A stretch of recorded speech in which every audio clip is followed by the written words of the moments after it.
Viewers, कैसे हैं आप लोग। स्वागत है आपका शेयर बाजार ज्ञान की एक और वीडियो में। और आज की इस वीडियो में हम बात करने वाले हैं पराज इंडस्ट्रीज के शेयर के बारे में। 372.3 के ऊपर क्लोजिंग दिया है शेयर ने, लगभग 0.3% नीचे।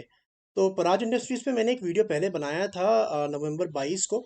और उसके अंदर में मैंने यही बताया था कि स्टॉक अब जो है ऑल टाइम हाई के ऊपर में है और अब धीरे धीरे इसमें से एग्जिट कर लेना चाहिए।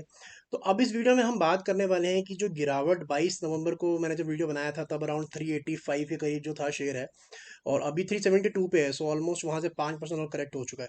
तो अब यहाँ से क्या होगा, यहाँ से कितना और नीचे जाएगा, किन लेवल्स का आपको ध्यान रखना है, तो इसके बारे में पूरी वीडियो होने वाली है। तो चलिए शुरू करते हैं।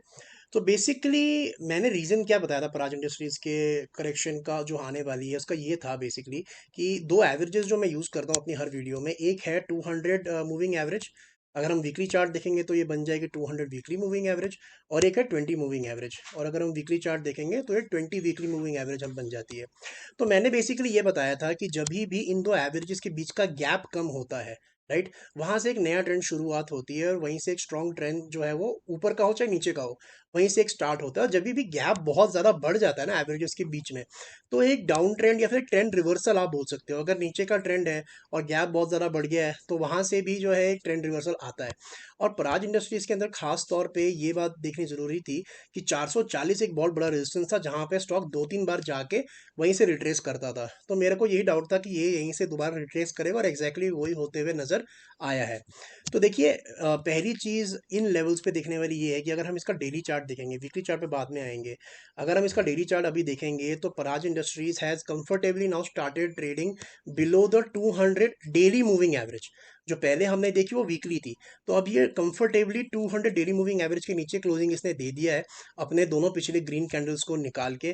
सो ये एक अच्छा साइन नहीं है, because obviously 200 daily moving average एक अच्छा खासा सपोर्ट होता है किसी भी शेयर के लिए, बिकॉज ये एवरेज 200 दिन के प्राइस को लेके बनाई जाती है। So definitely there is a breakdown on the daily charts, but मैं अब आपको बताना चाहता हूँ कि जो लेवल्स का आपको ध्यान रखना है पराज इंडस्ट्रीज के अंदर में, अगर आप फंसे हुए हो या अगर आपको ये जानना है कि स्टॉक कहाँ तक गिरेगा, कहाँ से बाउंस बैक देगा, तो मैं आपको बताता हूँ। देखिए, हमारे को वीकली चार्ट्स पे देखना है कि बेस कहाँ कहाँ बना हुआ है पराज इंडस्ट्रीज का, और बड़ा इंटरेस्टिंग बेस बना हुआ है।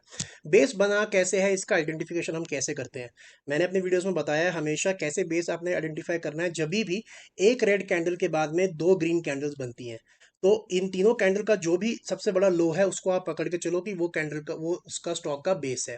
ठीक है। और उसके बाद में बेस शिफ्ट कैसे होता है, जब भी ये पैटर्न दोबारा बनता है, red candle is followed by two green candles, तो यहाँ से यहाँ बेस शिफ्ट होगा। और उसके बाद में नेक्स्ट शिफ्ट कैसे होगा, यहाँ पे होगा शिफ्ट, जब एक रेड कैंडल के बाद दो ग्रीन कैंडल्स दोबारा बनती है। इंटरेस्टिंग क्या है कि यहाँ पे तीन बार बेस शिफ्ट हुआ है पराज इंडस्ट्रीज में, लेकिन तीनों के तीनों लेवल सिमिलर है, राइट। अगर आप इस पैटर्न को देखें, अगर आप इस पैटर्न को देखें, और अगर आप इस पैटर्न को देखें, तो आपको कहीं ना कहीं सिमिलर लाइंस जो है वो देखने को मिल रही है। तो इसीलिए जो पहला मेजर सपोर्ट अब पराज इंडस्ट्रीज के अंदर है, बहुत ही पास है, और वो है 370 रुपये का। 370 is a major support for Praj industries. और अगर 370 टूटता है तो अब हमारे को जाना है इस बेस से नीचे, और देखना है कि कहाँ पे है इसका सबसे रिसेंट बेस।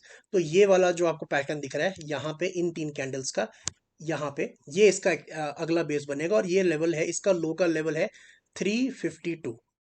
तो 370 टूटने के बाद, क्योंकि डेली चार्ट्स पे वीक है, तो 370 टूटने की बहुत बड़ी आशंकाएं हैं। 352 इसका अगला बेस होगा, और 352 अगर टूटता है फॉर एनी रीजन, अगर मार्केट भी कमजोर होती है और ब्रॉड बेस जो है गिरावट आती है, तो अगला जो सपोर्ट का लेवल बनेगा वो यहाँ बनेगा, और ये लेवल है 302 रुपये का। तो 302 रुपये को आप रख लो 300, राउंड ऑफ करके। सो दीज थ्री लेवल्स, 300, 352, 370, अभी आप 370 के करीब हो। 370 टूटेगा तो 350 के करीब जाओगे, 350 टूटेगा तो 300 रुपये के करीब जाओगे। कहीं ना कहीं इसको रुकना ही है, और हमारे को पता कैसे चलेगा कि यहाँ पे गिरावट रुक गई है, जब भी यहाँ से एक बाउंस बैक दिखने को मिलेगा, जब भी यहाँ पे एक ग्रीन कैंडल फ्लिप करेगी रेड कैंडल के हाई को, तो हमारे को पता चलेगा कि अब यहाँ से स्टॉक जो है थोड़ा सा रिवर्स करेगा और ऊपर की तरफ जाएगा। So these are the three important levels, लंबे समय के लिए बहुत इंपॉर्टेंट है पराज इंडस्ट्रीज किसी भी पोर्टफोलियो के लिए। I am a big fan of Praj industries, because ethanol की प्रोडक्शन के अंदर में इनका मोनोपोली है, मार्केट शेयर बहुत बड़ा है।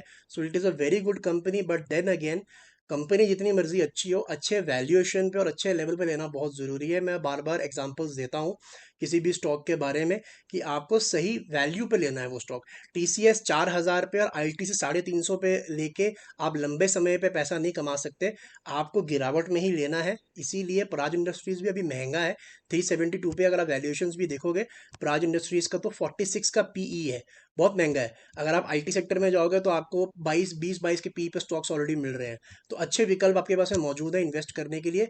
इसका भी टाइम आएगा लेकिन गिरावट के बाद। अगर हम देखेंगे तो ऊपर से अभी तक 440 से 370 जो ये आया है, मुश्किल से 15% ही करेक्ट हुआ है।